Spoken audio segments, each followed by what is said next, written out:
Success academy 11 students mathematical methods म्हणजे scalar आणि vectors हा आपला चॅप्टर चालू आहे. लास्ट व्हिडिओ लेक्चरला आपण definition of scalars, definition of vectors, example of scalar, example of vectors, त्याच्यानंतर आपण टाइप्स ऑफ वेक्टर्स बघितले होते. आठवते का बघा? कुठले कुठले टाइप्स ऑफ वेक्टर होते जरा सांगू शकताय? बघा, मनातल्या मनात रिपीट करा. बरोबर आहे. झिरो वेक्टर, त्यानंतर पोझिशन वेक्टर, निगेटिव्ह वेक्टर म्हणजेच अपोजिट वेक्टर, इक्वल वेक्टर, चला. आणि त्याच्यानंतर 5वा नंबरचा होता unit vector. A vector having unit magnitude in a given direction. जी मॅग्निट्यूड युनिट असते. आणि आपण लक्षात ठेवा, साध्या वेक्टरला आपण बार काढतो, डोक्यावरती ॲरो काढतो. युनिट वेक्टर असेल तर कॅप काढायचं. इथं पण झालेलं आहे. तर आता आपण वेक्टरच्या पुढच्या भागाकडे जाऊया. समजा एक स्केलर आणि वेक्टर आहे, यांचं आपल्याला मल्टिप्लिकेशन करायचं. समजा आपल्याकडं पी बार हा एक वेक्टर आहे, बार आहे म्हणजे वेक्टर झाला, आणि एस हा स्केलर आहे. आता एसच्या डोक्यावरती बार आहे का नाही, म्हणजे हा झाला ओनली मॅग्निट्यूड. ओनली मॅग्निट्यूड असेल तर काय असणार, स्केलर. तर पी बार हा वेक्टर. आता यांच्या दोघांचं जर मल्टिप्लिकेशन केलं तर लक्षात ठेवा, तिसरा ह्यांचा जो रिझल्टंट आहे म्हणजे फायनल आन्सर आहे तो देखील काय असतो, वेक्टरच असतो. लक्षात ठेवा. तर एक वेक्टर, एक स्केलर आणि एक वेक्टर ह्यांचं जर मल्टिप्लिकेशन केलं तर येणार आन्सर काय असतं, वेक्टर असतं. लक्षात ठेवा, येणार आन्सर काय असतं, वेक्टर असतं. So it is multiplication of vector and scalar. P बार हा एक वेक्टर आहे, एस हा स्केलर आहे. यांच्या दोघांचं जर मल्टिप्लिकेशन केलं, बघा एस वरती बार नाही म्हणजे हा स्केलर आहे, पी बारच्या डोक्यावरती बार आहे म्हणजे हा स्केलर आहे. तर ह्यांच्या दोघांचं आपण काय केलं, मल्टिप्लिकेशन केलं, तर तिसरा ह्यांचं रिझल्ट, ह्यांचं येणार फायनल आन्सर म्हणजे रिझल्टंट. हे क्यू बार म्हणजे काय असतं, वेक्टर असतं. हे लक्षात ठेवा. So multiplication of scalar and vector gives another vector. आपल्याला त्याचं उत्तर काय मिळतं, रिझल्टंट काय मिळतं, फायनल आन्सर काय मिळतं, वेक्टरच मिळतं. चला, आता आपल्याला काय करायचं, ऍडिशन करायचे. वेक्टरचे काय करायचे, ऍडिशन करायचे. मग समजा माझ्याकडं ऍडिशन ऑफ वेक्टर, आता माझ्याकडे समजा एक दोन वेक्टर्स आहेत, पी बार आणि क्यू बार. आता ह्यांची मला ऍडिशन करायची आहे. आता नॉर्मल आपण आता दोन स्केलर असतील तर त्यांची ऍडिशन कसे करणार सांगा बघू. सिंपल आहे. स्केलर आहे म्हणजे काय असणार आहे, ओनली मॅग्निट्यूड. समजा एक 4 आहे, एक 5 आहे, तर 4 अधिक 5 तुम्ही किती म्हणणार, 9. म्हणजे स्केलरची ऍडिशन ही तुम्ही रेग्युलर अर्थमॅटिक पद्धतीनं करू शकताय. पण वेक्टरची ऍडिशन जी आहे ते आपण रेग्युलर अर्थमॅटिक पद्धतीनं करू शकत नाही. याचं कारण सांगू शकताय? ह्याचं कारण काय असणार सांगा. तर याचं कारण असं आहे की वेक्टर म्हटलं की काय काय असणार, vector has magnitude as well as direction. मॅग्निट्यूडची ऍडिशन तुम्ही रेग्युलर पद्धतीने करू शकता, पण डायरेक्शनची ऍडिशन कशी करणार, दोन दिशा एकमेकांमध्ये ऍड कशा करणार, लक्षात आलं का. तर दोन डायरेक्शन्स आपण रेग्युलर ऍडिशननं काय करू शकत नाही, रेग्युलर अर्थमॅटिक पद्धतीनं ऍड करू शकत नाही. म्हणून वेक्टरची ऍडिशन आपण रेग्युलर अर्थमॅटिक पद्धतीनं करू शकत नाही. त्यासाठी आपल्याला काही वेगळ्या मेथड्स वापरायला लागतात, वेगळे लॉज वापरायला लागतात. लक्षात आलं. त्यासाठी आपण काही जॉमेट्रिकल मेथड वापरणार आहे. तर दोन वेक्टरच्या ऍडिशनसाठी आपल्याकडं थोडक्यामध्ये आहे ट्रायंगल लॉ आहे. बघा, त्यासाठी काही जॉमेट्रिक पद्धती आहेत. दोन वेक्टरच्या ऍडिशनसाठी काय आपल्याकडं ट्रायंगल लॉ आहे. त्यानंतर जॉमेट्रिक आणखीन एक आहे पॅरलोग्राम लॉ आहे. त्यानंतर काय पॅरलोग्राम लॉ आहे. दोन वेक्टरचे ऍडिशन जर करायचं असेल तर त्यासाठी आपल्याकडं जॉमेट्रिकल मेथड कुठल्या कुठल्या आहेत बघा. ट्रायंगल लॉ आहे, त्यानंतर पॅरलोग्राम लॉ आहे, आणि तिसरं जर मल्टिपल वेक्टरचे ऍडिशन करायचं असेल, अनेक वेक्टरचे ऍडिशन करायचे असेल, लक्षात घ्या, टू पेक्षा जास्त वेक्टरची ऍडिशन करायची असेल तर त्यासाठी आपल्याकडे आहे लॉ ऑफ पॉलिगॉन. लक्षात ठेवा, त्यासाठी आपल्याकडे काय आहे, लॉ ऑफ पॉलिगॉन आहे. लक्षात ठेवा. अशा आपल्याला वेगवेगळ्या जॉमेट्रिकल मेथडनं आपण वेक्टरची ऍडिशन करू शकतो. त्यामुळे पहिली गोष्ट काय कळाली, वेक्टरची ऍडिशन ही रेग्युलर अर्थमॅटिक पद्धतीनं होऊ शकत नाही. त्यासाठी आपल्याला काही वेगळे लॉज वापरावे लागतात, जॉमेट्रिकल रूल्स वापरावे लागतात.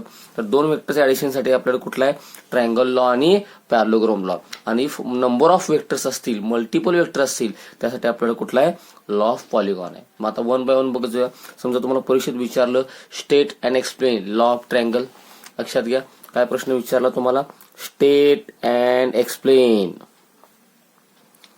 असा जर प्रश्न विचारला, state and explain triangle law, कुठला लॉ आहे बघा, triangle law. State and explain triangle law. मग अशा वेळेला काय करायचं, तुम्हाला एक कळते की ह्याच्यामध्ये ट्रायंगल काहीतरी वापरलेलं असणार आहे. ठीक आहे. तर पहिल्यांदा मी तुम्हाला तो माझ्या पद्धतीने पहिला मी समजून सांगणार आहे आणि त्याच्यानंतर आपण त्याचं स्टेटमेंट बघायचं आहे. लक्ष द्या सगळ्यांनी. तर आता माझ्याकडे समजा 2 वेक्टर्स आहेत, पी बार आणि क्यू बार. पुन्हा एकदा मी सांगतो, हे वाक्य सारखं येणार आहे. वेक्टर आहे म्हणले की it has magnitude as well as direction. समजा हा एक वेक्टर आहे पी बार आहे आणि हा एक वेक्टर आहे क्यू बार, बरोबर. ही झाली यांची मॅग्निट्यूड आणि डायरेक्शन, ही झाली पी बारची डायरेक्शन, ही झाली क्यू बारची. अशी 2 वेक्टर आहेत. आता ह्यांची मला काय करायची, ऍडिशन करायची आणि त्यासाठी कुठला लॉ वापरायचा आहे, ट्रायंगल लॉ. आता लक्षात ठेवा, मी त्यासाठी ट्रायंगल तयार करणार. मग आता ही ए स्टेप झाली. आता बी स्टेप मी काय करतो बघा. तर आता लक्षात ठेवा, पी बार जो आहे मी आहे तसाच ठेवला बघा.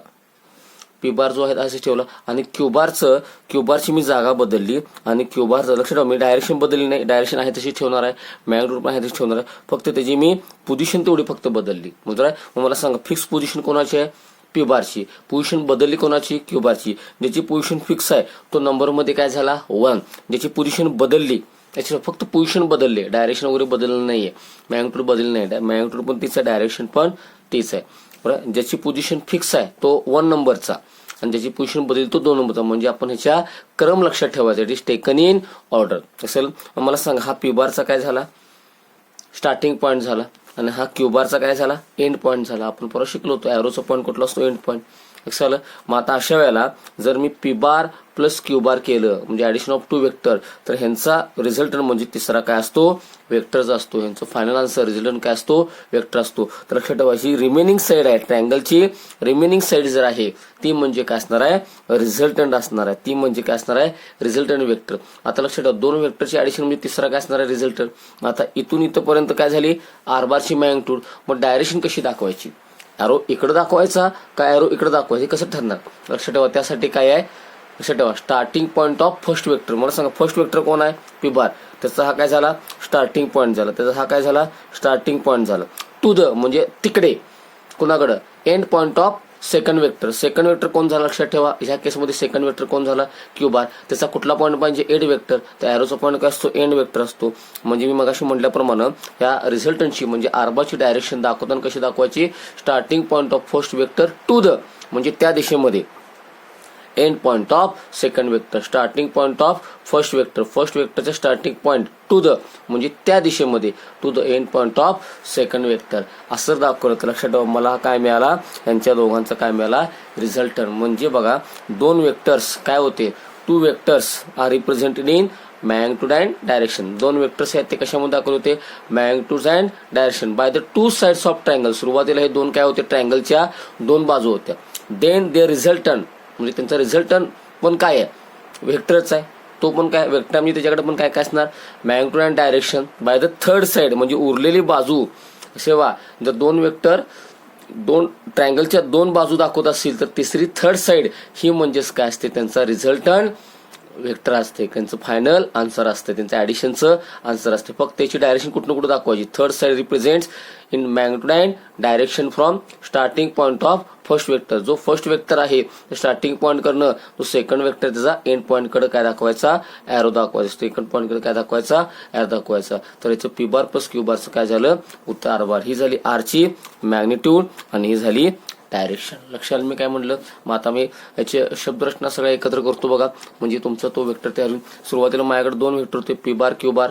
यातलं मी पोझिशन कोणाची बदलली, क्यू बारची बदलली. बघा, पी बार आहे तसाच ठेवला, पोझिशन कोणाची बदलली, क्यू बारची. क्यू बार इथं आणला, फक्त पोझिशन बदलली, बाकी काय बदललं नाहीये.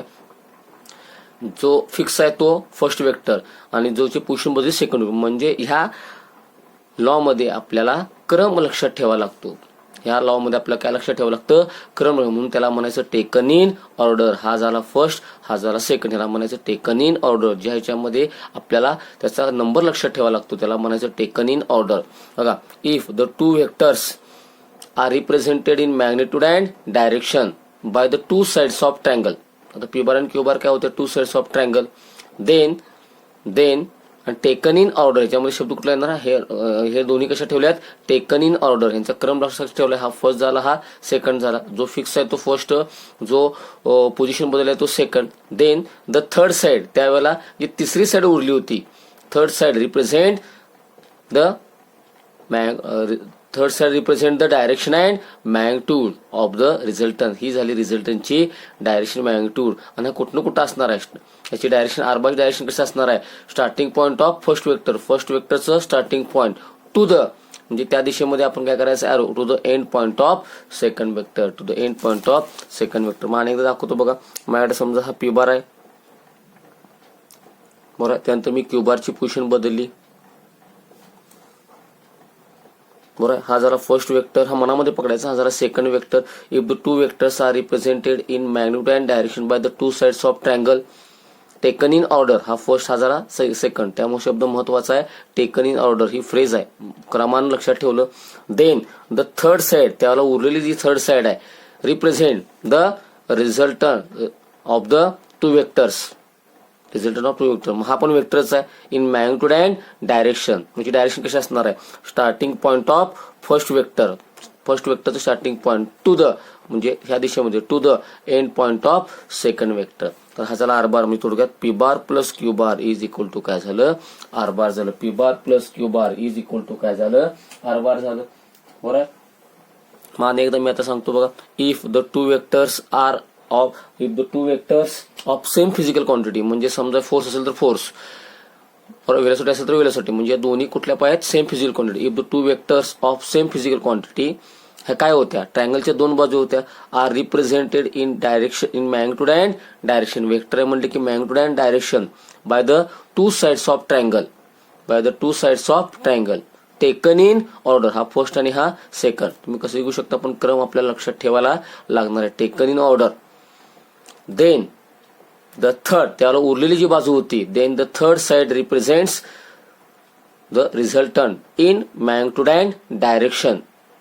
तिसरी साइड ही म्हणजेच काय असणार आहे, रिझल्टंटची मॅग्निट्यूड अँड डायरेक्शन. डायरेक्शन कशी असणार आहे, magnitude and direction from starting point of first vector to the end point of second vector. First वेक्टरचं starting point to the end पॉईंटचा काय असणार आहे, सेकंड वेक्टर. असं काय असणार डायरेक्शन. म्हणजे हे आर बारची झाली, ही एवढी इथनं काय झाली मॅग्निट्यूड, आणि ही काय झाली direction. So P bar plus Q bar is equal to R bar. मग याच्यामध्ये आपण जॉमेट्रिकचा कुठला शेप वापरला, याच्यामध्ये जॉमेट्रिकचा आपण ट्रायंगल शेप वापरला, म्हणून ह्याला काय म्हणायचं, ट्रायंगल लॉ म्हणायचं. म्हणून ह्याला काय म्हणायचं, ट्रायंगल लॉ. लक्षात मी काय म्हटलं, 2-3दा रिवाइज केले. मग आता ऍक्च्युली आपल्याला इन टेक्स्टबुक मध्ये कसं आहे ते त्याप्रमाणे मी तुम्हाला दाखवतो बघा. म्हणजे थोडक्यामध्ये इथे तुमच्या लक्षात येईल, थोडक्यामध्ये तुमच्या आता इथे लक्षात येईल बघा.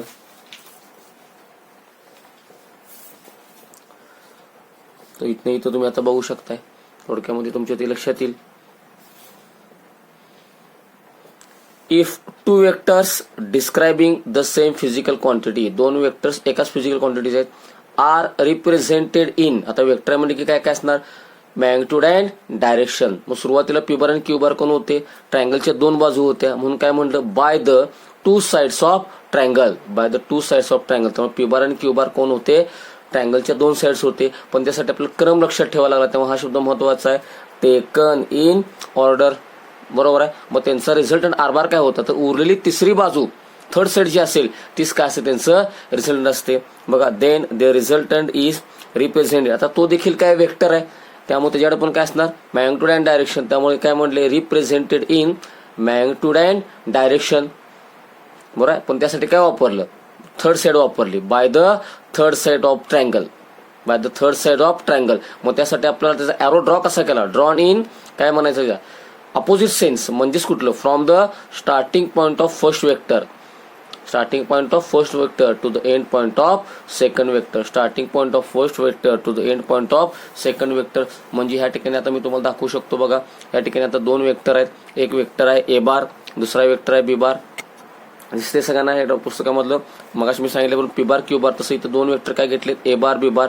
बघा ए बार बी बार हे जर नसेल तर मला सांगा हे काय झाले, two vectors are represented in the two sides of triangle. हा झाला फर्स्ट, हा झाला second, taken in order. Then the third side हे काय असते, थर्ड साइड म्हणजे ए बार प्लस बी बारचं उत्तर, जसं मगाशी पी बार प्लस क्यू बारचं उत्तर काय होतं, आर बार. इथं ए बार प्लस बी बारचं उत्तर काय आहे, सी बार रिझल्टंट आहे. तर थर्ड साइड जी आहे तीच काय असते, आपला रिझल्टंट असते. ते कुठनं कुठं दाखवायचं, it is directed from first point of sorry starting point of first vector to the म्हणजे हा एरो असा येणार आहे to the end point of last vector. So A bar plus B bar is equal to काय होणार आहे C बार. त्यामुळं तुमचा रिझल्टंट देखील काय असणार आहे वेक्टर असणार आहे. सगळ्यांना लक्षात आलं. आणि एकदा मी पुन्हा रिप्रेझेंट इथं करायचा प्रयत्न करतो बघा. If the two vectors describing the same physical quantity, हे स्टेटमेंट महत्वाचं आहे. If the two vectors describing the same physical quantity, if the two vectors describing the same physical quantity are represented in, ते देखील vector आहेत. Vector म्हणजे काय काय असणार represented in magnitude and direction by the two sides of triangle. ट्रायंगलच्या दोन बाजू होत्या ए बार प्लस बी बार म्हणजे. त्यासाठी आपण ऑर्डर लक्षात ठेवली taken in order, first A second B order लक्षात ठेवावं लागते. देन मग रिझल्टंट कुठं असतो त्यांची तिसरी साईड म्हणजे रिझल्ट असतो. Then the resultant is represented in, तो देखील काय असणार आहे वेक्टर आहे. त्यामुळे त्याकडे पण काय असणार आहे magnitude and direction by the third side, उरलेली third side of the triangle. आणि ड्रॉ कसा करायचा, ड्रॉन इन अपोजिट सेन्स म्हणा किंवा काय म्हणू शकता drawn from the starting point of first vector, हे पाठच करायचं. Drawn from starting point of first vector to the end point of second vector. म्हणजे इथं मी सांगितल्याप्रमाणे two vectors are represented in two sides of triangle, then the third side represent the resultant starting point of first vector to the end point of second vector. So a bar plus b bar is equal to c bar. म्हणजे मला सांगा ह्याच्यामध्ये आपण कशाचा use केला, याच्यामध्ये आपण ट्रायंगलचा use केला, याच्यामध्ये आपण कशाचा यूज केला ट्रायंगलचा यूज केला. So this statement is called as triangle law. This statement is called as triangle law. सांगा लक्षात येते. म्हणजे थोडक्यामध्ये वेक्टरची ऍडिशन आपण रेग्युलर, दोन वेक्टरची ऍडिशन रेग्युलर अरिथमॅटिक पद्धतीनं करू शकत नाही. लक्षात घ्या. त्यासाठी आपल्याला काय करावं लागतं, वेगळे काही लॉ वापरावं लागतात, वेगळे काही जॉमेट्रिकल लॉ वापरावं लागतात. तर दोन वेक्टरच्या ऍडिशनसाठी कुठला आहे ट्रायंगल लॉ आहे. दोन वेक्टरच्या ऍडिशनसाठी कुठला लॉ आहे ट्रायंगल लॉ आहे बरोबर, किंवा पॅरलोग्राम लॉ आहे. वन बाय वन बघणार आहे आपण. त्यातला आता आपण ट्रायंगल लॉ बघितला, ट्रायंगल लॉ आहे आणि पॅरलोग्राम लॉ आहे. पण जर मल्टिपल वेक्टर असतील, नंबर ऑफ वेक्टर्स असतील, अनेक वेक्टर्स असतील, त्यासाठी मात्र लॉ ऑफ पॉलिगॉन आहे. लक्षात मी काय सांगितलं ते, तर या ठिकाणी मी तुम्हाला काय सांगितलं ट्रायंगल लॉ सांगितलं. तर ज्याची पोझिशन फिक्स आहे तो फर्स्ट, ज्याची पोझिशन बदलेल तो सेकंड. त्यामुळे तिथे म्हणायचं टेकन इन ऑर्डर. बरं, if the two vectors are represented, if the two vectors of the same physical quantity are represented in magnitude and direction by the two sides of triangle taken in order, then the resultant is represented by the direction, represented by the third side in magnitude and direction. Third side म्हणजेच काय असतं resultant, third side by the magnitude and direction. Direction कुठं आहे drawn from starting point of first vector to the end point of second vector. म्हणजे P bar plus Q bar is equal to काय असणार R bar. P bar plus Q bar is equal to काय असणार R bar. म्हणजे दोन वेक्टरचा final answer resultant पण काय असतो तिसरा काय असतो वेक्टर असतो. ट्रायंगल लॉ म्हणजे थर्ड साइड जी उरलेली आहे ती म्हणजे काय असते रिझल्टंट असते. सगळ्यांना लक्षात आलं. ह्याला म्हणायचं ट्रायंगल लॉ.